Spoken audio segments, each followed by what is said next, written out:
오늘 본문 말씀 요한복음 21장 15절부터 17절 이 말씀은 사실은 우리가 2024년도 교회 표어로 정한 말씀이고 너가 나를 사랑하느냐 꼭 표어로서가 아니라 우리의 삶을 돌아보면서 주님은 늘 베드로에게 찾아오셨던 것처럼 미리 말씀드리지만 우리가 있는데 예수님이 오늘 본문에 베드로에게 직접 나타나신 것처럼 그때는 예수님이 인간의 모습으로 오셨으니 직접 나타나신 것이고 지금은 물론 꿈으로, 환상으로 또는 우리가 무엇인가를 선택해야 할 때 우리 가운데 갈등으로, 양심으로 또는 친구의 전화로 또는 말씀을 통해 이런저런 수없이 많은 상황들을 통해 우리에게 늘 물어보신다는 겁니다. 뭘 해야 할까? 어디로 이사 가야 할까? 회사를, 학교를 또는 내가 지금 어디, 무엇, 누구를 선택해야 할까 고민할 때 주님은 늘 우리에게 너, 나 사랑하니? 물어보신다는 겁니다.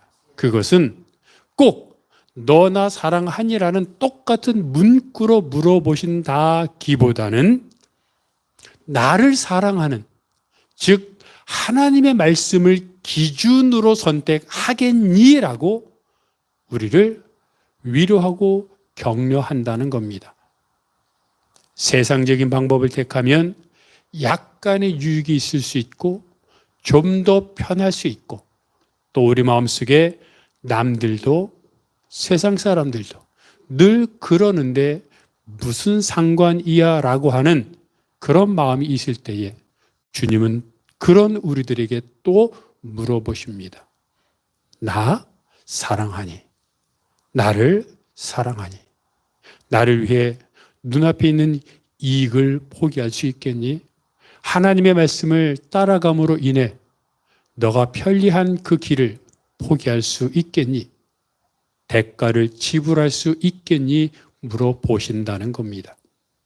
그런데 이런 본문을 통해 이런 상황을 통해 이것이 단지 베드로에게만 말씀하신 것이 아니라 오늘 여러 많은 갈등과 감정의 소용돌이 속에서 분노하고 화내고 그 감정에서 헤어나오지 못하며 말씀과 다른 삶을 살고 있는 우리들에게 주님은 여전히 똑같이 물어보신다는 겁니다.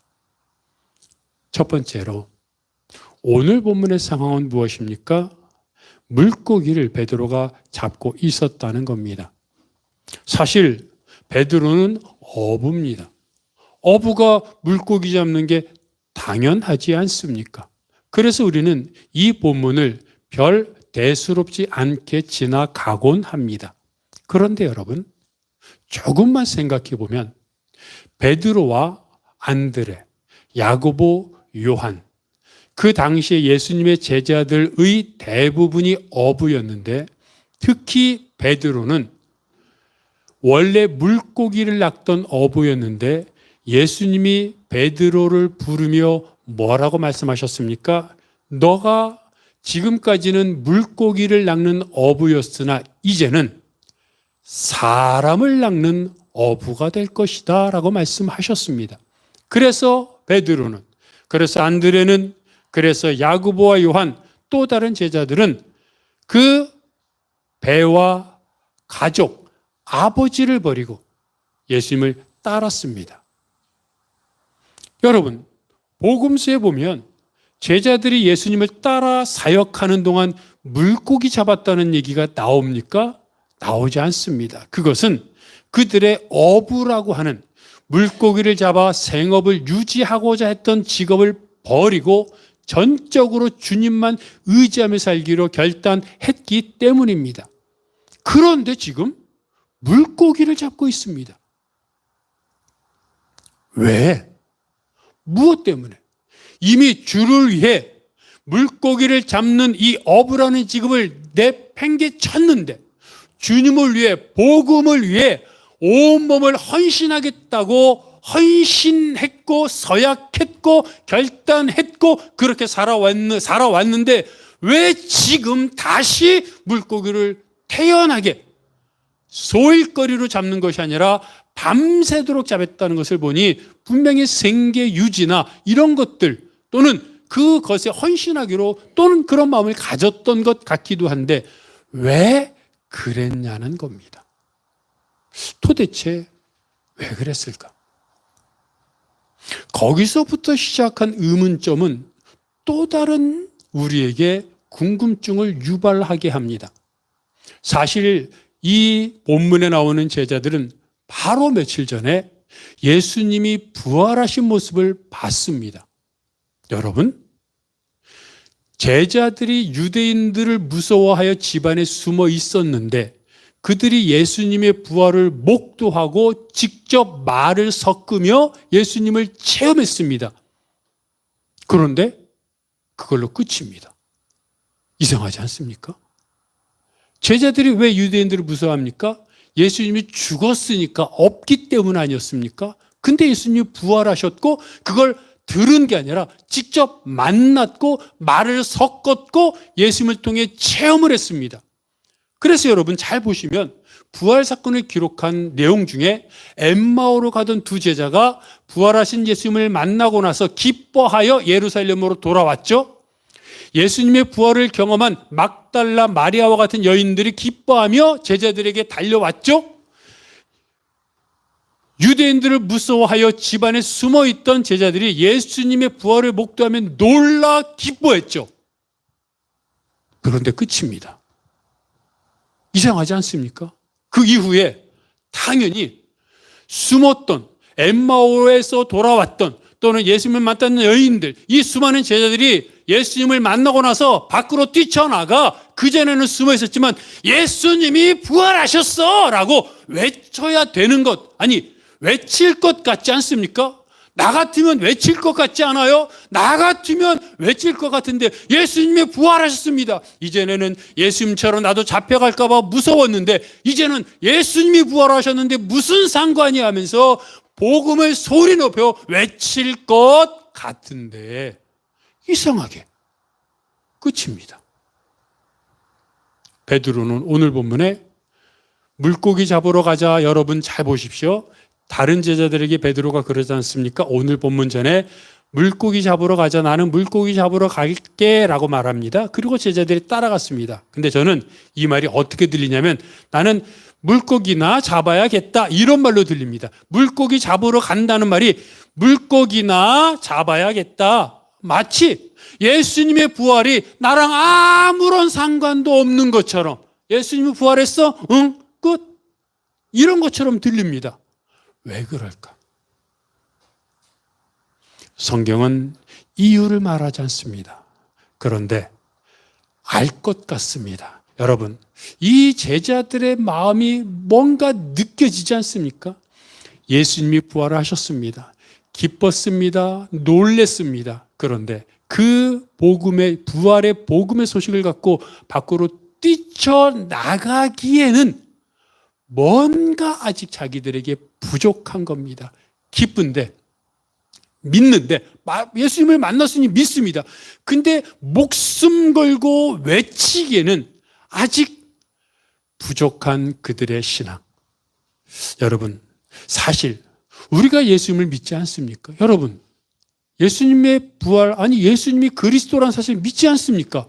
근데 우리가 나가서 버스를 타고 전철을 타고 사람들에게 예수님은 살아계십니다 라고 외칩니까? 아니지 않습니까? 안 믿었습니까? 안 믿어서입니까? 아니요, 믿지요. 믿는데 제가 지금 말씀드린 것처럼 예수님이 부활하셨습니다라고 외치지 못했던 제자들처럼 우리도 사실은 마찬가지입니다. 믿습니다. 아멘합니다. 주를 위해 죽겠다고 사실 결단합니다. 물론 그렇게 살지는 못하지만 그럼에도 불구하고 만나는 사람마다 곳곳마다 전도지를 나눠주며 예수님 살아계십니다. 핍박당하고 사람들이 무시해도 오히려 할렐루야 외치며 복음을 전하는 그런 사람은 사실은 손가락에 꼽을 정도밖에 없습니다. 바로 제자들과 오늘 우리들의 믿음과 고만한 것 같은 겁니다. 그런데 여러분, 제자들이 이렇게 예수님의 부활을 목도하고서도 무기력하게 되었던 이 상황이 언제 일어났는지 아십니까? 사실 예수님이 예루살렘으로 입성하시던 순간, 그때 모든 것이 제자들에게는 최고의 순간이었습니다. 다시 말하지만 제자들은 예수님이 나를 따라오라 그래서 따랐습니다. 그래서 복음을 위해 모든 어려움도, 그리고 가난도, 핍박도 견뎠습니다. 마음속에는 우린 그래도 하늘나라를 전하는 예수님의 제자라고 하는 자부심이 있었을 것입니다. 그런데 그 자부심이 최고의 순간에 이르렀을 때, 즉 예수님이 예루살렘에 입성했을 때, 그때 제자들은 어떤 생각을 했냐면 예수님이 예루살렘의 왕이 되기 위해 입성한다고 생각했습니다.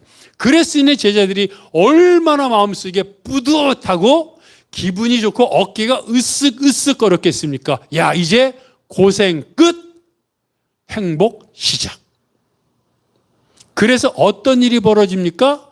예수님이 십자가를 지려고 예루살렘으로 걸어가는데 뒤를 따라가는 제자들은 뒤에서 논공 행상을 하죠. 야, 예수님이 예루살렘에 입성하면 왕이 되는데 그럼 국무총리 누가 하지? 이야, 베드로는 그래도 자기가 내가 국무총리 정도는 해야지 생각했을 것 같고, 야고보와 요한 뭐 다른 제자들은 그래도 내가 국방부 장관, 내가 경제부총리, 교육부총리 뭐 이런 거 서로 다들 고만고만하니까 어떻게 하든 예수님한테 잘 보여서 내가 한 자리 맡아야겠지. 여러분, 분명히 그 전에는 복음을 위해 헌신하고 예수님의 제자로 가난과 핍박과 이런 것들을 견디며 자부심으로 복음을 위해 살았습니다. 그런데 예수님이 왕이 될 거라고 생각하니까 그 복음에 대한 헌신은 온데간데 없이 사라지고, 이제 고생했으니 예수님이 나를 위해 뭔가 한 자리 주실 거야. 최소한 국방부 장관은 아니어도 무슨 구청장 하나는 주겠지, 시장 하나는 주겠지, 이런 마음이, 제자들만 그럴까요? 내가 거기에 있었더라면 나는 아니야, 난 다 이름도 빛도 없이 주를 위해 죽을 거야, 예수님 왕이 되는데, 그 생각 우리들이라면 했을까요? 아닙니다. 그랬습니다. 그래서 제자들이 무슨 자리를 맡을까 다투었고, 또 야고보와 요한의 어머니도 예수님을 찾아와서 왼쪽 오른쪽, 조선시대로 말하면 좌의정 우의정 달라고 얘기했던 것입니다. 근데 여러분, 바로 그때 최고의 자리라고 생각했던 그때 예수님이 잡혀갔고 제자들은 도망쳤고 베드로는 3번이나 부인했던 것입니다.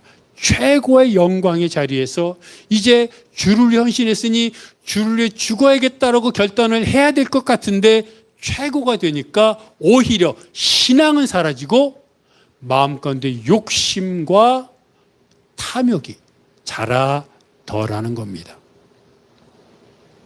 지금 2024 다니엘 기도회가 온라인으로도 그렇고 진행 중에 있습니다. 여러분 혹시 관심 있는 분들은 유튜브에 2024 다니엘 기도회를 치시면 지금 현재 진행 중인 다니엘 기도회 영상을 볼 수 있습니다. 거기에 수많은 유명한 사람들, 연예인들, 또 유명한 인사들이 나와 자신들의 삶을 간증하는 것을 들어볼 수 있습니다.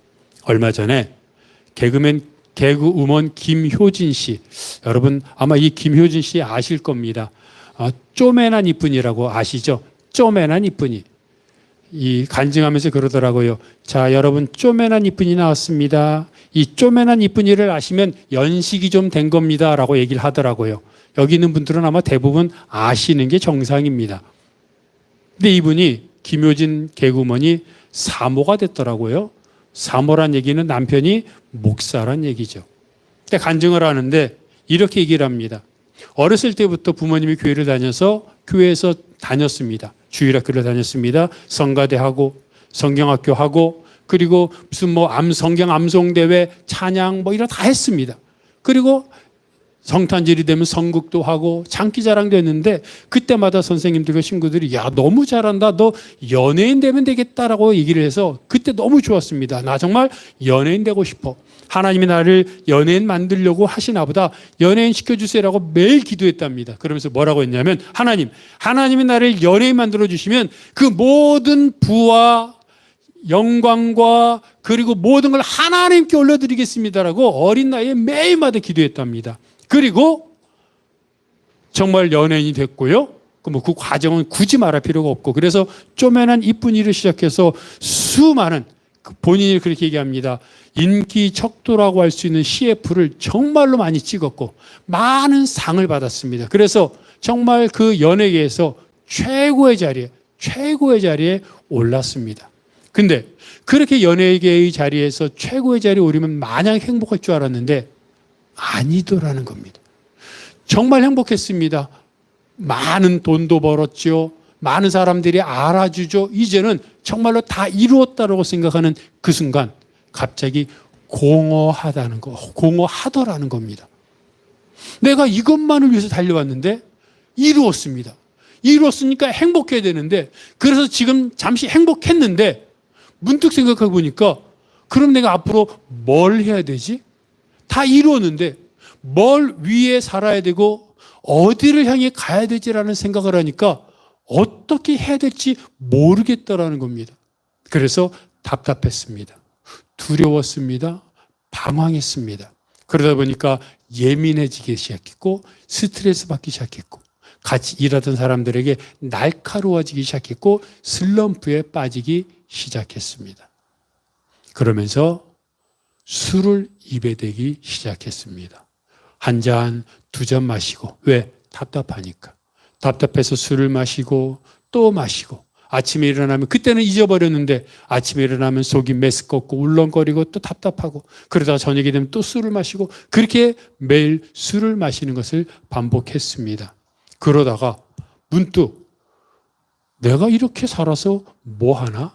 이렇게 살면 굳이 이렇게 살다 죽는 거라면 굳이 내가 오랫동안 계속 살아야 할 이유가 있을까라는 그러한 마음까지 들더라는 겁니다. 이러한 생각이 조금만 더 이어지면 내가 위험하겠다라는 생각이 들었습니다.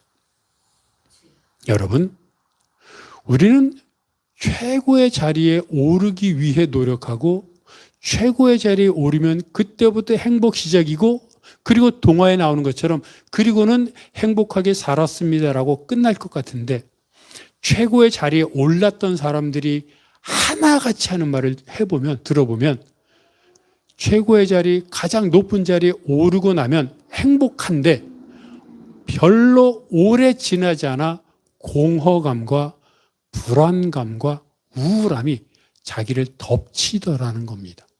이 개그우먼 김효진 씨가 바로 그렇게 말합니다. 그런데 베드로가 바로 그랬습니다. 자, 예수님을 위해 배를, 어부를, 가족을 버려두고 예수님을 따랐죠. 복음을 위해 살았습니다. 그리고 나서 예수님이 십자가에 진다 그러니까 뭐라 그랬습니까? 나서서 내가 죽을지언정 주님을 그렇게 할 수 없습니다라고 자신 있게 말했습니다. 나 주를 위해 죽을 수 있습니다. 얼마나 대단한 결기입니까? 그랬던 베드로가 막상 예수님이 예루살렘에 입성하고 잡혀가니까 어떻게 됐습니까? 예수님을 3번 부인했습니다. 최고의 신앙의 자리에서 최저의 나락으로 떨어지고 만 것입니다.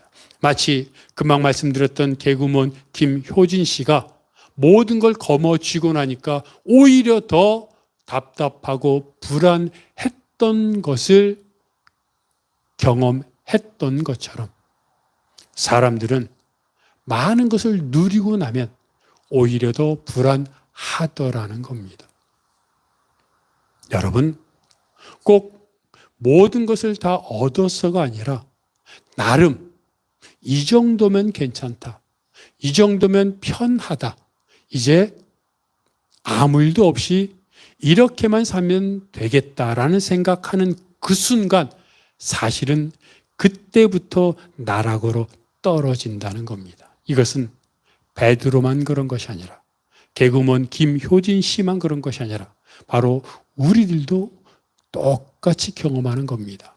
그런데 바로 이때 두 번째 챕터로 넘어갑니다. 예수님은 이렇게 말씀하십니다. 너가 나를 사랑하느냐? 여러분, 예수님이 베드로에게 나타났던 시기가 바로 지금. 생각해 보면 여러분, 왜 예수님은 부활하셔서, 저도 늘 그런 생각을 했는데, 부활하셔서 제자들에게 나타나셨을 때, 그때 바로 제자들을 만나고 나서 베드로야 잠깐 이리 와봐. 다른 방으로 간 다음에 그때 왜 나를 부인했느냐? 이렇게 물어보시지 않고, 또는 그때 너가 나를 사랑하느냐라고 묻지 않고, 그때는 가만히 있다가 갈릴리 바닷가에서 물고기를 잡고 밤새도록 물고기를 잡았는데 못 잡았던 그 처절한 절망의 순간에 베드로를 찾아왔을까라는 그런 생각을 해보게 됩니다. 왜 예수님이 바로 부활하자마자 베드로에게 너가 나를 사랑하느냐 묻지 않고 한참 시간이 지나고 나서 그것도 물고기를 잡고 물고기 나 잡으러 가야겠다라고 하고 그나마 또 물고기를 많이 잡았으면 기쁘기라도 할 텐데 밤새도록 물고기를 하나도 못 잡았을 때 베드로가 어떤 마음을 가졌겠습니까? 나는 하는 일이 되는 게 하나도 없어. 나는 원래 이런 사람이야. 아이고 뭐야 인생이 도대체 뭐야 라고 절망의 나락에 있던 이런 순간에 예수님이 찾아오셔서 너가 나를 사랑하느냐 물으시더라는 겁니다. 여러분, 절묘한 타이밍 아닙니까? 그리고 기가 막힌 질문 아닙니까? 제가 베드로를 만났다면 너 그때 왜 나를 3번이나 부인했어? 한 번이면 내가 봐줄라 그랬는데 그때 보니까 2번, 3번이나 부인하더구만. 야, 너 왜 그때 부인했어? 막 화가 날 것 같은데 너 그때 내가 신문 받아가지고 조금만 있으면 십자가 지려고 얼마나 답답했는지 내가 답답해 죽을 것 같다 그러지 않았어. 근데 옆에서 뺀질뺀질하게 나를 부인해? 너 이놈, 너 네 죄를 네가 알렸다.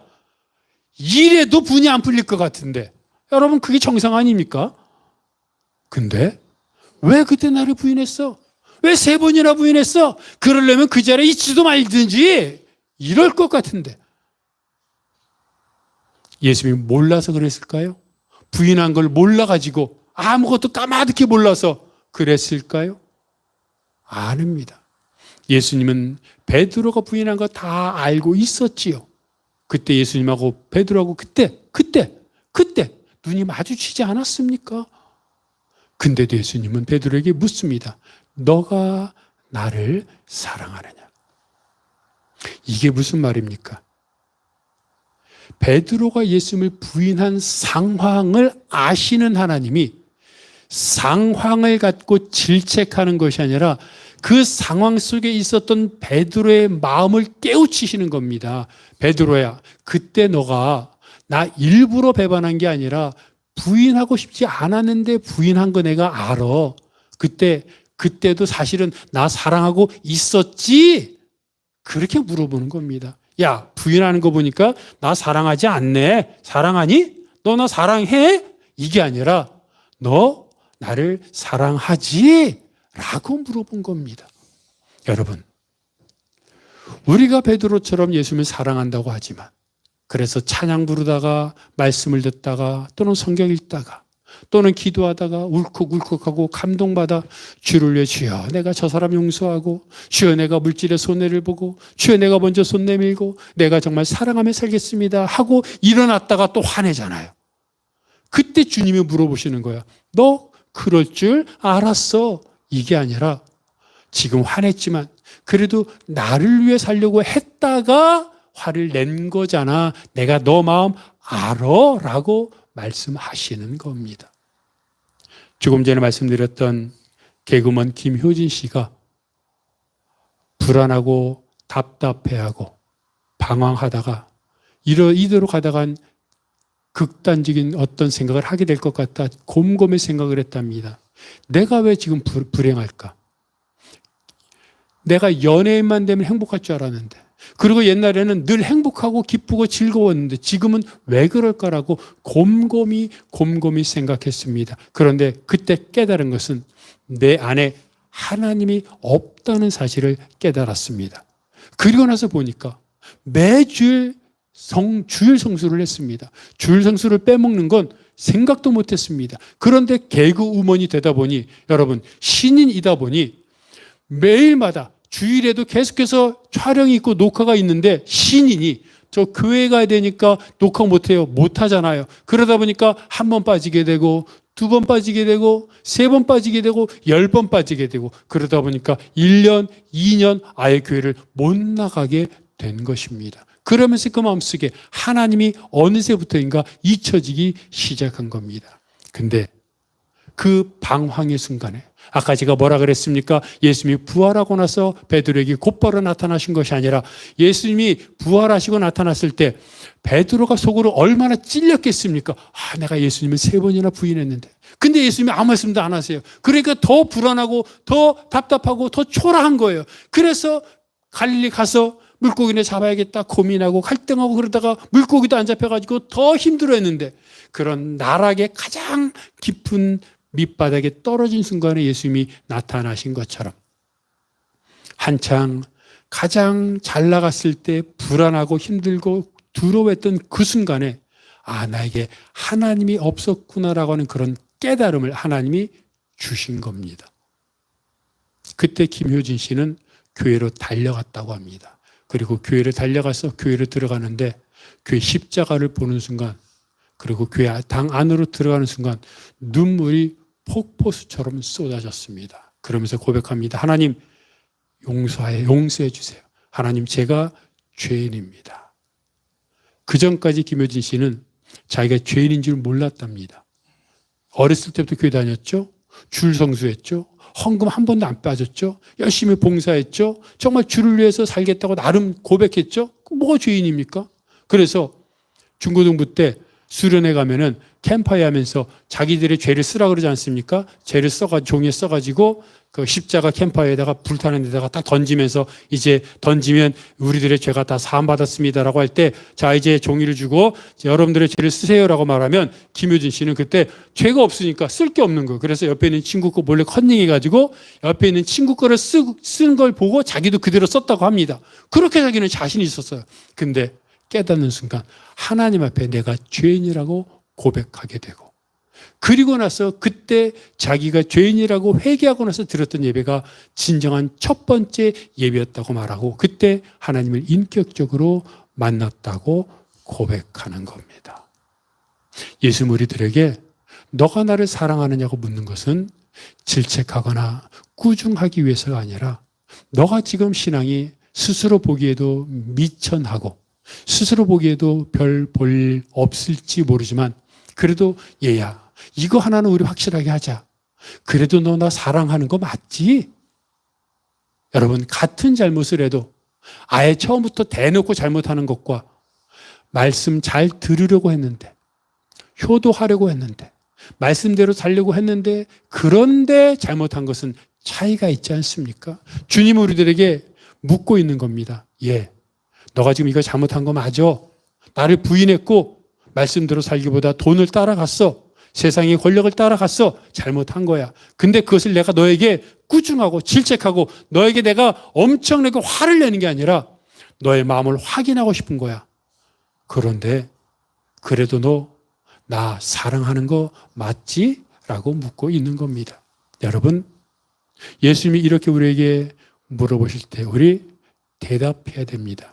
주님, 죄송하지만 제가 주님 말씀대로 살지 못했지만 그래도 주님, 이것만큼은 주님이 이미 아시는 줄 아는데 그래도 제가 예수님 사랑합니다. 이렇게 고백해야 되는 겁니다. 바로 베드로가 세 번째 그렇게 고백을 합니다. 뭐라고 고백합니까? 내가 주님을 사랑하는 줄 주님이 아십니다. 예수님이 베드로에게 너가 나를 사랑하느냐 물어보실 때 베드로 얼마나 마음이 찔렸겠습니까? 3번이나 부인했는데, 더군다나 그 앞에 주님을 위해 죽겠다고 호언장담했었는데 그 말이나 안 했으면 아이고 내가 그때 그 말을 왜 했나 얼마나 자책했겠습니까? 근데 베드로는 주님의 말씀의 뜻을 알았습니다. 그래서 대답합니다. 주님이 아시잖아요. 내가 죄악 덩어리고 잘못투성이고 그리고 또 예수님을 부인했지만 그래도 주님, 내가 주님 사랑합니다라고 고백하는 겁니다. 그런데 여러분, 우리가 한번 생각해 봅시다. 베드로가 예수님을 3번 부인했어요. 그죠? 그것은 부인할 수 없습니다. 그런데 그 과정을 한번 봅시다. 예수님이 잡혀갔어요. 다른 제자들은요, 12명의 제자 중에 유다가 빠졌으니까 11명 아닙니까? 다른 제자들은 다 그 자리에서 도망갔어요. 근데 유독 베드로만 대제사장의 뜰, 예수님이 신문 받는 데까지 따라갔습니다. 왜 따라갔을까요? 어떤 마음으로 따라갔을까요? 아니, 자신 있는 주를 위해 죽겠다는 마음으로 따라갔을까요? 아니에요. 그때도 아마 겁은 났을 거예요. 잡히지 않았으면 좋겠다고 생각했을 거예요. 그러면 도망갔어야죠. 그런데 그래도 도망은 안 갔어요. 다른 제자들은 도망갔는데 베드로는 도망은 안 가고 잡히면 어떡할까? 내가 제자라는 걸 알면 어떻게 하지? 하는 두려운 마음은 가졌으면서도 그래도 예수님을 참아 버릴 수 없었어요. 자기가 따라가나 도망가나 예수님한테 아무 소용없잖아요. 아무 상관없잖아요. 그런데도 따라갔어요. 그게 베드로의 신앙인 거예요. 그리고 대제사장 뜰까지 들어갔습니다. 그 사람들이 종들이 묻습니다. 아니, 당신 예수의 제자 아니야? 그러니까 자기도 잡힐까 봐 겁나서 나는 예수를 모른다고 부인했습니다. 여러분, 첫 번째 그 사람들이 물어봤을 때 정말로 겁났고 그리고 에이 모르겠다라고 생각했다면 첫 번째 물어봤을 때 모른다고 대답하고 나와버리면 됩니다. 누가 막습니까? 그 자리에 아무도 없어요. 그냥 나 예수 모릅니다 하고 그 자리에서 대제사장의 뜰을 벗어나면 됩니다. 그런데 베드로는 무슨 악착같이 여기서 물어보면 또 요포로 이동하고 거기서 또 예수의 제자 맞지 그러면 또 아닙니다 그러고 또 다른 데로 오고 아니 왜 거기를 빙빙 돕니까? 그게 베드로의 신앙이었던 거예요. 주를 위해 예수님을 위해 죽을 자신은 없었어요. 근데 그렇다고 예수님을 버리고 도망갈 마음은 아니에요. 도망갈 정도로 내가 그렇게 나쁜 사람이 되고 싶진 않았어요. 내가 주님을 위해 알 수 있는 건 없지만 내가 여기서 가나 도망가나 여기 있으나 예수님한테는 아무 소용없지만 그래도 예수님을 부인하고 도망치고 싶은 그런 파렴치한 사람이 되고 싶지는 않았던 거예요. 그래서 예수님을 위해 내가 죽겠습니다 말도 못했지만 그렇다고 도망치지도 않은 어중간한 그런 신앙이 된 거예요. 그래서 어떻게 됐습니까? 3번 부인하고 나니까 자신의 잘못을 깨닫고 통곡하잖아요. 밖에 나가서. 근데 저는 여러분들에게 늘 말합니다. 근데 베드로의 신앙이 참 어중간한 게 통곡했으면 아 내가 주를 배반했구나 이 나쁜 놈 하고 통곡했으면 신앙이 좀 좋은 사람이었으면 그래 내가 이제 지금이라도 들어가서 예수의 제자라는 걸 밝혀야지 하고 다시 또 들어갈 것 같은데 어떤 의지가 강한 사람 같으면 베드로는 또 그렇다고 들어가서 내가 예수의 제자 맞다 나를 잡아가라 또 이런 사람은 또 아니었어요. 누구예요? 바로 나예요. 예수님을 배반하지는 않아요. 우리가 어떻게 예수님을 배반해서 뭐 역적처럼 살아가겠습니까? 근데 예수님 말씀대로 온전하게 살지도 못해요. 베드로가 그랬던 것처럼 예수님을 위해 죽지도 못하고 예수님을 떠나지도 못하고 그 어중간하게 여기서 부인하고 저기서 부인하고 예수님 근처에서 왔다 갔다 하면서 부인해요. 그렇다고 내가 예수의 제자다 자신 있게 말도 못해요. 참 불쌍한 신앙이죠. 근데 베드로만 그런 신앙이 아니라 나도 그런 신앙이었더라. 근데 여러분 근데 예수님 뭐라고 말씀하십니까? 베드로가 그런 신앙이었는데 베드로야 너 안 되겠다. 너 아웃. 이렇게 말하지 않습니다. 그런 베드로에게 내 양을 먹이라고 말씀하십니다. 그 말은 뭐예요? 베드로야 그래도 나를 버리지 않았잖아. 참 예수님은 정말 멋진 분이에요. 야 남들 같으면 거기서 도망칠 텐데 넌 버리지 않았잖아. 그 정도면 됐어. 그러면 나머지는 내가 할게. 그래서 어떤 일이 일어났습니까? 오순절에 성령 세례받고 완전히 뒤집어졌잖아요. 그러니까 우리도 마찬가지인 거예요. 지금도 우리도 베드로처럼 주를 위해 죽지도 못하고 주님을 떠나지도 못해요. 그래서 어떨 때는 주님 쪽으로 조금 더 갔다가 어떨 때는 주님 바깥쪽으로 조금 더 갔다가 왔다 갔다 그냥 이렇게 살아요. 아마도 웬만하면 이렇게 살다 죽을 거예요. 죽으면서 내가 구원받나 못 받나 고민할 거예요. 근데 예수님은 그런 우리들, 그런 또 다른 베드로인 우리들에게 괜찮아. 그 정도면 됐어. 단 하나만 지켜.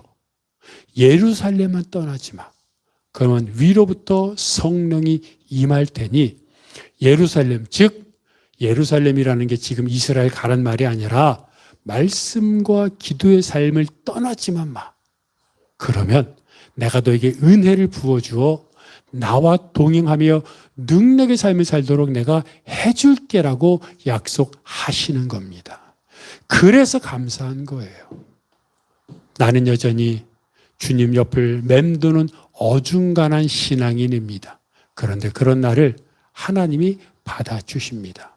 단, 그러면 됐다고? 그럼 이제 내가 신앙생활만 하고 주일만 나오면 되니 이제 내 마음대로 살아야지. 그건 아니에요.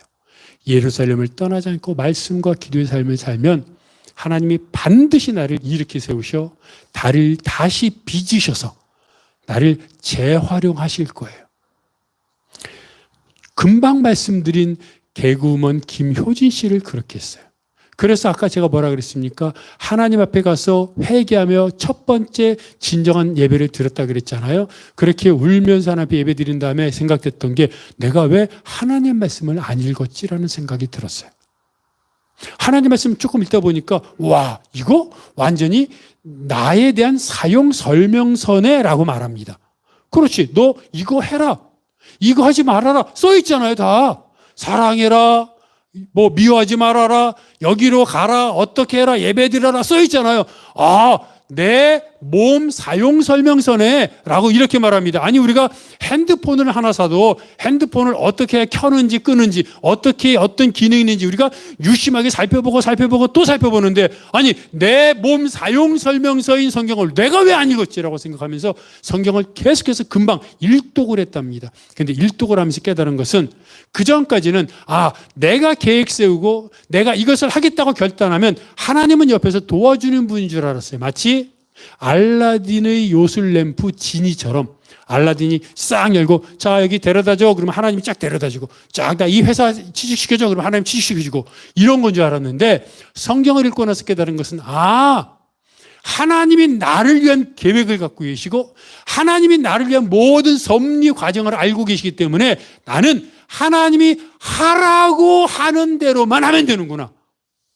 김효진 씨가 절망하고 답답하고 힘들어하고 우울했던 이유가 책임져야 될 일들이 많았던 거예요. 가족들을 책임져야 되고 앞으로 어떻게 해야 되고 내가 어디로 가야 내가 더 행복한 삶을 살 수 있을까 고민했던 건데 성경을 읽으면서 깨달은 것은 내가 고민할 필요가 없는 거예요. 하나님을 믿으면서 하나님이 그때그때마다 사람들을 붙여주시고 그때그때마다 지혜를 주시고 그때그때마다 번뜩번뜩하게 하셔서 하나님이 갈 길을 보여주시고 하나님이 사람을 붙여주시고 하나님이 계획을 다 주시니까 나는 그저 하나님이 마음을 감동을 주시는 대로 왼쪽으로 가고 오른쪽으로 가고 하나님이 지켜주시니까 그걸 깨달은 거예요. 그때부터 은혜가 넘치기 시작한 겁니다. 그리고 나서 제일 먼저 술을 끊어야겠다라는 생각을 합니다.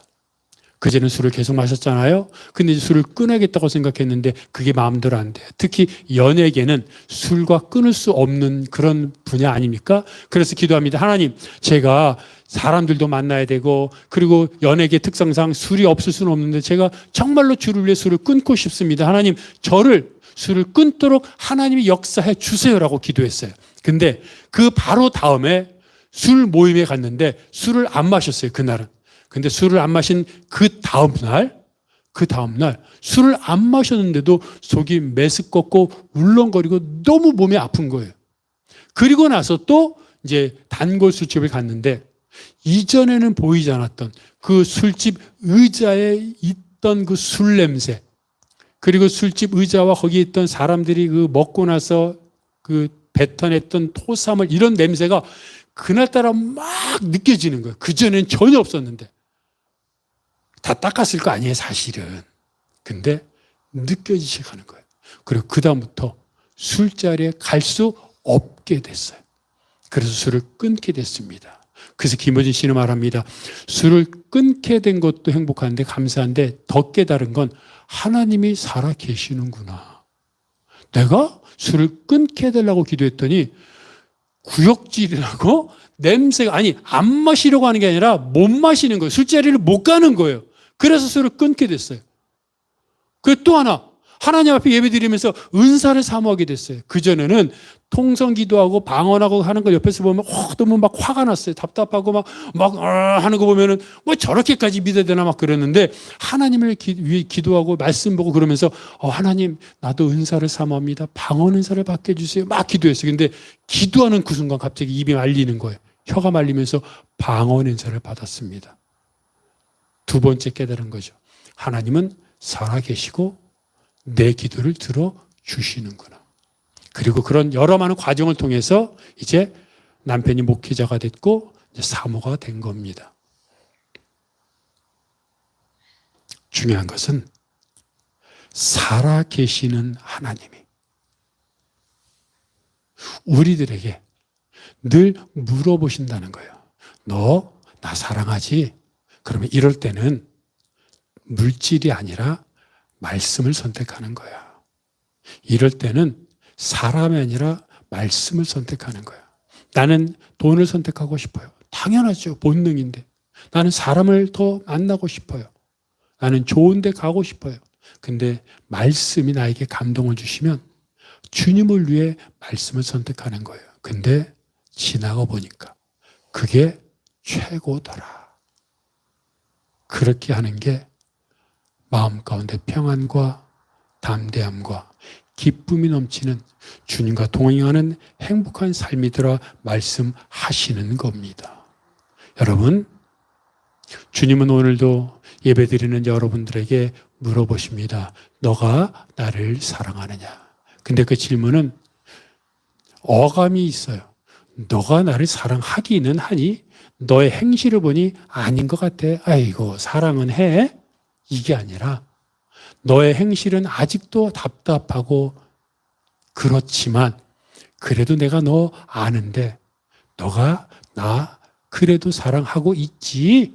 묻고 있는 겁니다. 이때 우리는 아멘, 부끄럽지만 주님 그래도 사랑합니다 고백하고, 그리고 주님 말씀하신 대로 예루살렘을 떠나지 않으면 우리 가운데 은혜가 넘쳐 하나님의 은혜와 하나님의 사랑이 우리 가운데 가득 임할 줄 알고 너가 나를 사랑하느냐 물으실 때 아멘, 주님을 사랑합니다 고백하는, 그래서 정말 세상이 줄 수 없는 기쁨과 평안을 누리는 여러분이 되시기를 바랍니다.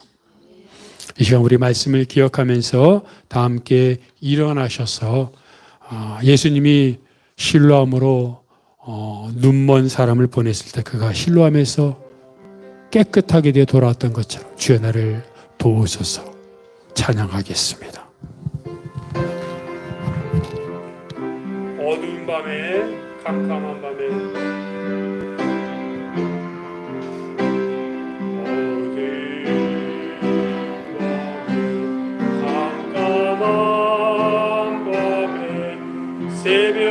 새벽을 찾아 떠난다.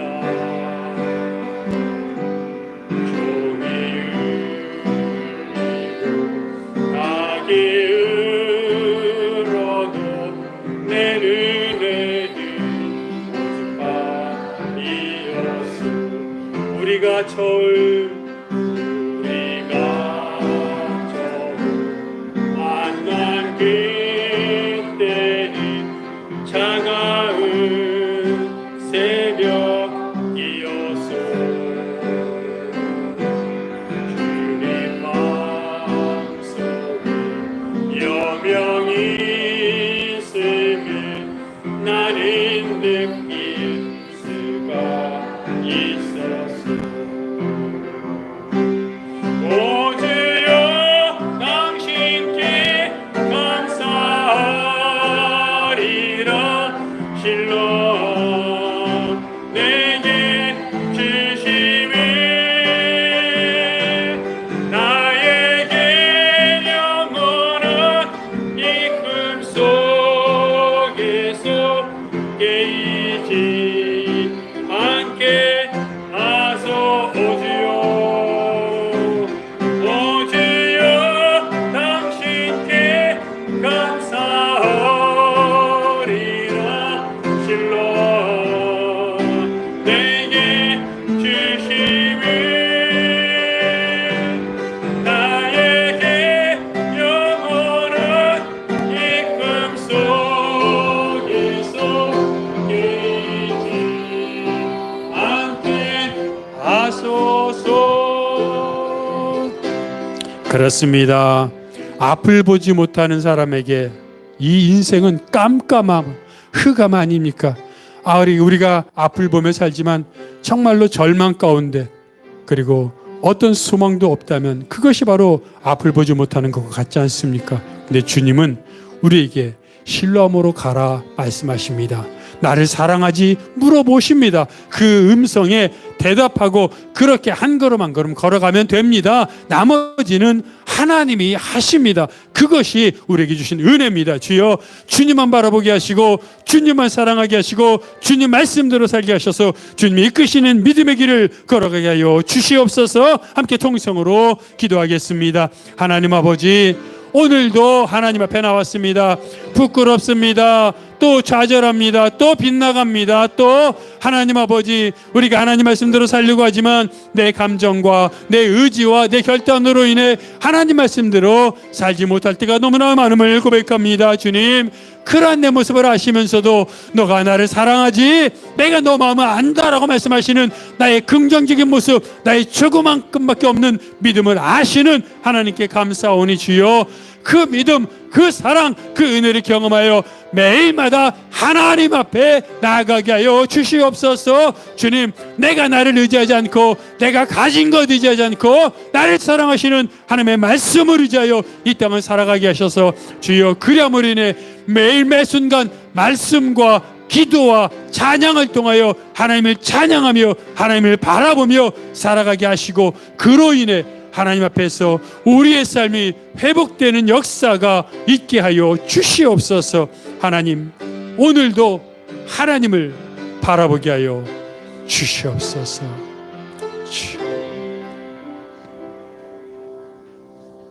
하나님, 부끄럽습니다. 베드로가 위대한 사도가 되었지만 처음부터 그런 사람이 아니었는데 너가 나를 사랑하느냐 묻고 부끄러운 신앙을 고백했을 때 그럼 됐다, 이제 내가 이끌어 주겠다 하셨던 것처럼 하나님, 우리도 부끄러운 신앙 고백하오니 이제 됐다, 내가 이끌어 주겠다 말씀하여 주셔서 주여, 정말 주를 위한 인생을 살게 하여 주시옵소서.